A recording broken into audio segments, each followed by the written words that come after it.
Bhagyalakshmi serial ನಟಿ Padmaja Rao check bounce ಪ್ರಕರಣ fake news ಎಂದ ಭಾಗ್ಯಲಕ್ಷ್ಮಿ ಸೀರಿಯಲ್ ನಟಿ ಪದ್ಮಜಾ ರಾವ್. ಇಲ್ಲಿದೆ ಕೇಳಿ ಎಕ್ಸ್ಕ್ಲೂಸಿವ್ ಆಡಿಯೋ. ನಟ ದರ್ಶನ್ ಜೈಲು ಪಾಲಾದ ಬಳಿಕ ಕನ್ನಡ ಚಿತ್ರರಂಗದ ನಟ ನಟಿಯರ ಒಂದೊಂದೇ ವಿವಾದಗಳು ಹೊರಬರ್ತಾ ಇದ್ದು ಸ್ಯಾಂಡಲ್ವುಡ್ಗೆ ಇದು ಕಪ್ಪು ಚುಕ್ಕೆಯಾಗಿದೆ.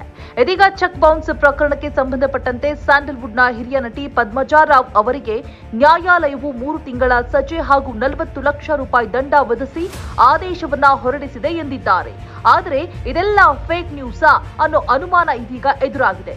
ಯಾಕಂದ್ರೆ ಮಂಗಳೂರಿನ ವೀರೇಂದ್ರ ಶೆಟ್ಟಿ ಅವರ ಬಳಿ ಪದ್ಮಜಾ ರಾವ್ ಅವರು 40 ಲಕ್ಷ ರೂಪಾಯಿ ಸಾಲವನ್ನ ಪಡೆದಿದ್ರು ಎನ್ನಲಾಗಿತ್ತು.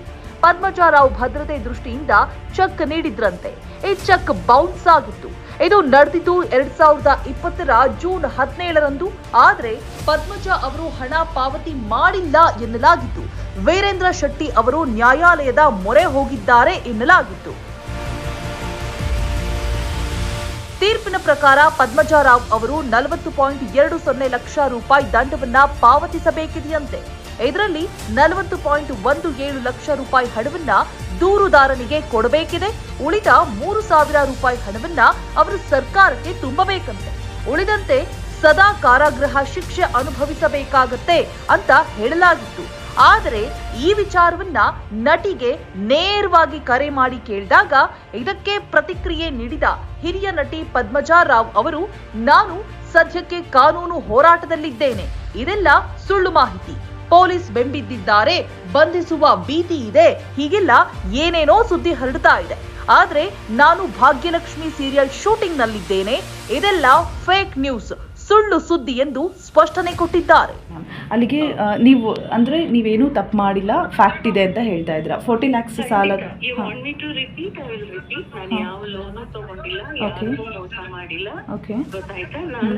ಫೈಟ್ ಮಾಡ್ತಾ ಇದ್ದೀನಿ ಕೇಸ್ನ. ಡಿಸ್ಟ್ರಿಕ್ಟ್ ಕೋರ್ಟ್ ಅಲ್ಲಿ ಅಪೀಲ್ ಆಗಿದೆ. ಕೇಸ್ ಫೈಟ್ ಮಾಡ್ತಾ ಇದ್ದೀನಿ ನಾನು. ಸೊ ಆ ತರ ಏನು ಜಡ್ಜ್ಮೆಂಟ್ ಸಸ್ಪೆಂಡ್ ಆಗಿದೆ ಅಂದ್ರೆ ಅದು ಜಾರಿಗೆ ಬಂದಿಲ್ಲ ಜಡ್ಜ್ಮೆಂಟ್. ಅಂಡ್ ಅಲ್ಲಿ ಆ ಜಡ್ಜ್ಮೆಂಟ್ ಅಲ್ಲಿ ನನಗೆ ಜೈಲು ಗೀಲು ಅಂತಾನೂ ಆಗಿಲ್ಲ. ಫೇಕ್ ನ್ಯೂಸ್ ಹಬ್ಬಿಸ್ತಾ ಇದ್ದಾರೆ. Yeah ma'am. ಬಟ್ ಅವರು ಯಾರು ಮ್ಯಾಮ್? ಅದು ಆರೋಪ ಮಾಡ್ತಾ ಇದಾರಲ್ವಾ, ಅವ್ರು ಯಾರು? ಅವ್ರಿಗೂ ನಿಮಗೂ ಏನ್ ಸಂಬಂಧ? ಇಷ್ಟೇ ಗೊತ್ತೇ, ಜೈಲಿಗೆ ಹೋಗಿದ್ದೀನಿ ಅಂತ ಹೇಳ್ತಿದ್ದೀರಾ, ಆ ವಿಷಯ ಗೊತ್ತಿರಲ್ವಾ ನಿಮಗೆ?